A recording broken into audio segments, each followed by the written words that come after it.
What's up, Green Bay Packers fans? Welcome back, and as always, thank you for joining me. My name's Paul Brettel. Today, we're here to break down all of the Packers roster moves that took place on a busy Wednesday. They had some claims off the waiver wire. They had to make some roster cuts. They signed their 16-man practice squad for the time being. So we're going to cover all that, get you up to speed on everything that took place for the Green Bay Packers from a roster construction standpoint. But first, hit like on the video, hit subscribe on the YouTube channel. I do greatly appreciate it. You can follow me at Paul_Brettel on Twitter, and you can find all my work over at Packers Wire. So let's start with the waiver wire additions.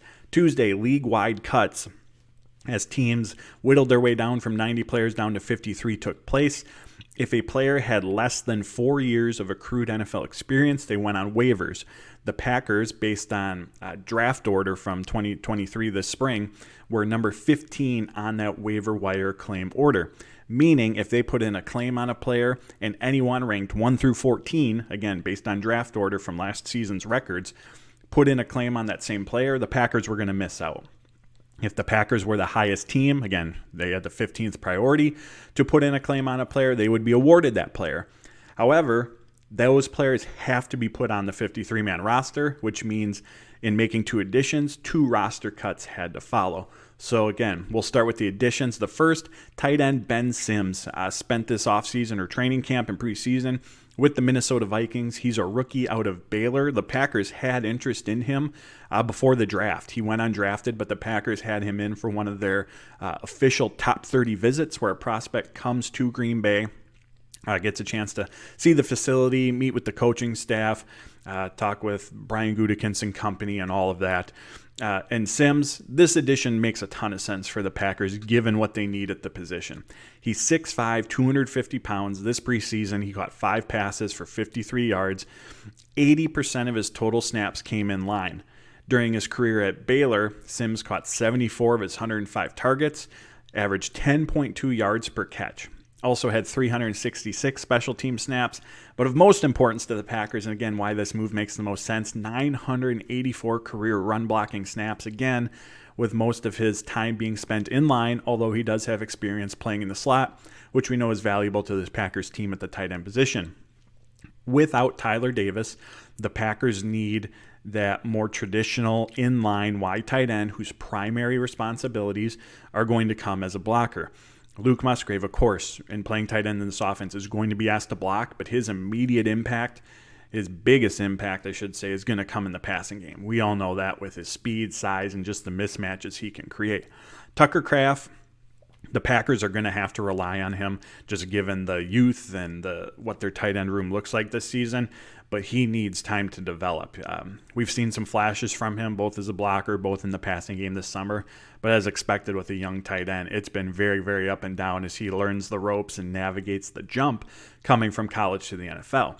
That was the value Tyler Davis brought to this offense. His ability as, again, an inline blocker. Up until his injury, he was clearly the best blocking tight end on this Packers team in training camp. So Sims is going to step in.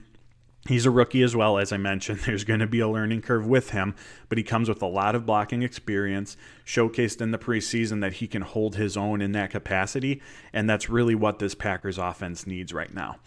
The second addition was safety Zayden Anderson. He was released by the Buffalo Bills. He was a 2021 undrafted rookie out of BYU. Good size for a safety, 6'2", 202 pounds. He spent some time with Kansas City and, as I mentioned, most recently in Buffalo. He's played just 1 career regular season NFL snap. In the preseason with Buffalo, this month, he made 4 of his 5 tackle attempts, allowed 1 reception for 30 yards on 2 targets. He spent most of his time, and again, in that traditional safety role, lined up as a free safety or down in the box, which we know the safeties are asked to do often in this Joe Barry defense. He also had 24 special team snaps and was able to make 3 tackles on those snaps. This addition, a little more head scratching. It's tough to see initially here where the exact fit is for him. Doesn't seem like he's someone, although the Packers could use an upgrade defensively at the safety position, doesn't seem like someone anyways off the bat who's going to be thrown into the mix defensively on this team. I'm guessing he's on this team to primarily be a special teams contributor, but as we look at the Packers safety position, they have guys like that, especially Down Levitt. Like, he's on this team to be a special teams player. Anthony Johnson will probably be used in that capacity as well. Jonathan Owens on special teams. So it's a little difficult, like I said, to see where Anderson fits right now. We'll have to see how that all unfolds once maybe we get some glimpses in practices in the coming weeks, or especially once the regular season takes place. But those were the two additions that the Packers made, and like I said, that meant two roster cuts had to happen. The first that was reported was Tariq Carpenter, and I can't say I'm terribly surprised. If you watch my video on my roster prediction, I left him off of it. His role this season, had he been on the team, was going to be as a core special teams player. We all know that. We saw that during the second half of last season. Despite ranking 14th on the Packers in special team snaps, finished third in total tackles. So he was able to make some plays. This summer we saw him used with the starting special teams unit at times as well on several different phases. However, what I couldn't get past was during those last two preseason games and in those practices, defensively, he was the sixth linebacker. He was, of course, behind Campbell, Walker, McDuffie, and Wilson, but he was also behind undrafted rookie Jimmy Phillips. And Carpenter's making that transition from safety to linebacker, and it came with a very steep learning curve for him. He definitely took his lumps this season, had a nice play or two in the Seattle game, but I just couldn't get past that, especially on a team that doesn't necessarily need just special teams contributors anymore. Under Rich Bisaccia, we saw this group, take a step forward, and in part, it's prioritizing the type of players you bring in to help contribute in that capacity. But in doing so, they have other options on special teams outside of Tariq Carpenter. So from a defensive standpoint, it just didn't seem to really fit with Carpenter in terms of his position on this team and where he fit defensively. And it's important to keep in mind that development's needed, and so that he could be, someone that they try to bring back on the practice squad today. But the other cut was Jonathan Ford. Had a really nice summer, was able to generate some steady push in the run game. Matt LaFleur even said that he upped his game this season compared to last. But in terms of his skill set and what he's asked to do, it was a bit redundant. They have TJ Slayton, who's obviously going to be the primary nose tackle. If they ever got into a pinch, Kenny Clark would then probably move over and take those snaps before Jonathan Ford. And in terms of carrying 6 interior defensive linemen, you just do not see a 6-man rotation very often in the NFL. So even though Ford had a nice summer in terms of carving out a role in the regular season, it was going to be very small, and I'm guessing some weeks non-existent. I also have to imagine that the play of Kobe Wooden and Carl Brooks this summer gave the Packers the confidence that they needed in that interior defensive line group, that they could move on from Jonathan Ford. So again, another practice squad candidate that the Packers could try to sign back once he clears waivers, as does Carpenter on Thursday. So now let's dive into the Packers practice squad that they've assembled. Keyshawn Banks, edge rusher, was with the Packers throughout training camp, and all of these players were with Green Bay. They did not make any outside additions to the practice squad at this time. In a deep edge rusher room, it was easy to forget about Banks.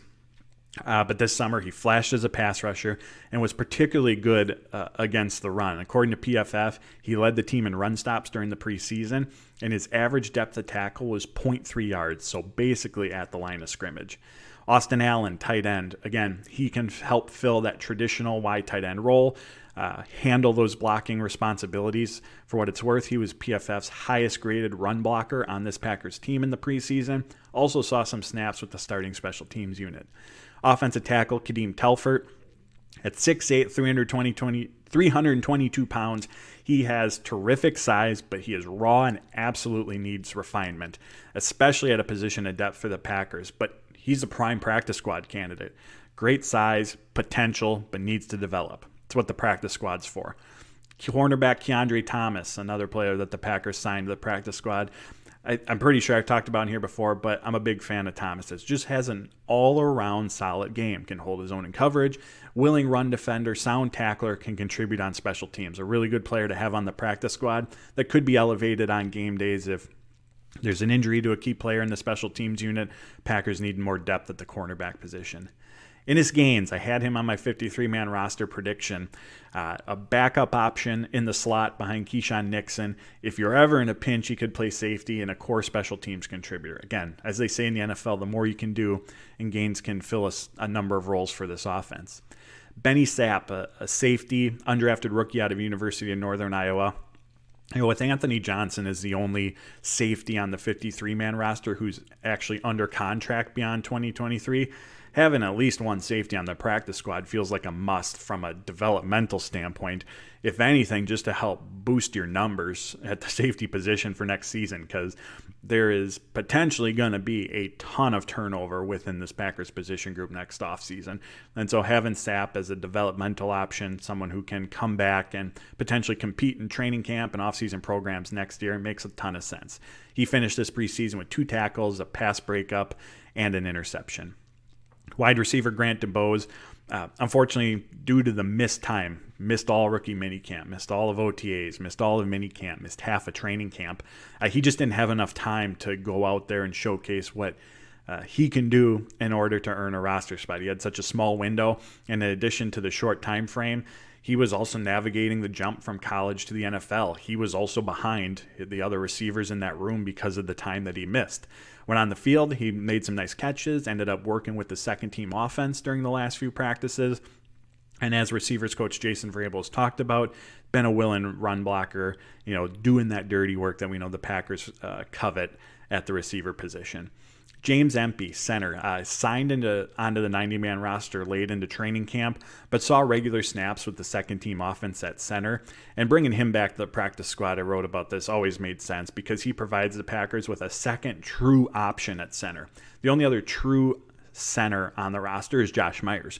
Now, of course, they have other guys who can fill that role, but one in terms of just practice reps, you want to have with the second team offense or the scout team going through practices, you want to have a true center that you can rely on. So Empey gives the Packers that, and he also played well too. In the 2 preseason games, didn't allow any pressures. Bo Melton, prior to his injury, he was having a really nice summer, was in the mix for that wide receiver 6 spot up until his injury. Possesses 4.34 speed, was targeted often this summer in the quick passing game where he could get the ball in space, use that speed for some yak ability. Also downfield, again, getting him in one-on-one situations where, again, he can stress a defense downfield with his vertical speed. He also played 12 special team snaps in the Packers' first preseason game. Henry Pearson, fullback. Pearson came to the NFL as a tight end at Appalachian State, but had a ton of blocking experience. We saw that in his blocking ability during training camp practices. Also was able to make a few plays in the passing game. He gives the Packers a backup option at fullback behind Josiah DeGuara. Quarterback Alex McGough, again, a late addition to the training camp roster, was playing catch-up, and there's probably no other position where that would be more evident than at the quarterback position, just given that you're the commander of that offense. But he was able to showcase his arm talent in those practices. And once the Packers moved on from Danny Etling, I think it became pretty clear that McGough was going to be the practice squad quarterback. And he capped off the preseason with a really nice game-winning drive against Seattle, leading the offense, I believe, 85 yards for a touchdown in those final minutes. Chris Slayton, interior defensive lineman, also brought back. Out of the interior defensive linemen who didn't make the initial 53, Slayton was by far the most productive, had the most preseason snaps, had the most pressures, had far and away the best run defense grade of those remaining players. So makes sense that the Packers brought him back. However, I will say he's a name to watch here, because if the Packers are going to try to sign Jonathan Ford to the practice squad, Chris Slayton could be the one who's cut. Aaron Mosby, edge rusher, another late addition to the Packers 90-man roster, but he was able to make an impact in his time here. Where I was really impressed with him, he's got very good bend that he brings to the edge rusher position in terms of getting after the quarterback. But I have a few run defense reps that I saw of Mosby in practice that really stand out. And of course, as we know, that's an area where this edge rusher unit as a whole, from top to bottom, has to improve this season. Corey Ballantyne, he could have been someone who was on the 53-man roster, core special teams player from week 10 on last season. This summer, he again, when healthy, saw snaps in that capacity. And basically from OTAs on, when he was on the field, he was with the second defense as one of the boundary cornerbacks. And like I said, definitely thought he was someone who could have been put on the final roster. Patrick Taylor, as I've said here before, I was very wrong on this one. I thought for sure he was going to be the third running back, given his reliability on special teams, as a blocker, as a pass catcher. And I wouldn't be surprised if we see Taylor elevated on game days at some point this season to help in that capacity, because chances are, as impressive as Emmanuel Wilson was, Taylor might still be the better player in those very specific areas. Lastly, Kenneth Odomwegu. He was on the Packers training camp roster as the 91st player as part of the International Pathway Program. He does not have to count against the Packers practice squad. They can roster him again as a 17th member of that unit. He just obviously cannot be active on any game days in that capacity. But something noteworthy to watch here is if he is on the practice squad in that exempt status, that means only 15 spots are filled, which means the Packers have an opening, which again could go to either Jonathan Ford or Tariq Carpenter. And if the Packers hope to bring both those players back, even with the opening, that means one of these players I just went over is going to have to be released. So there you have it. Like I said, it was a busy day for the Packers from a roster construction standpoint. 2 additions, 2 cuts, and they signed their 16-player practice squad. As always, I appreciate you joining in. You can follow me on Twitter at Paul_Brettel. You can find all my work over at Packers Wire. Hit like on the video. Hit subscribe on the YouTube channel. I do greatly appreciate it. So until next time, friends, take care, stay safe, and as always, go Pack, go.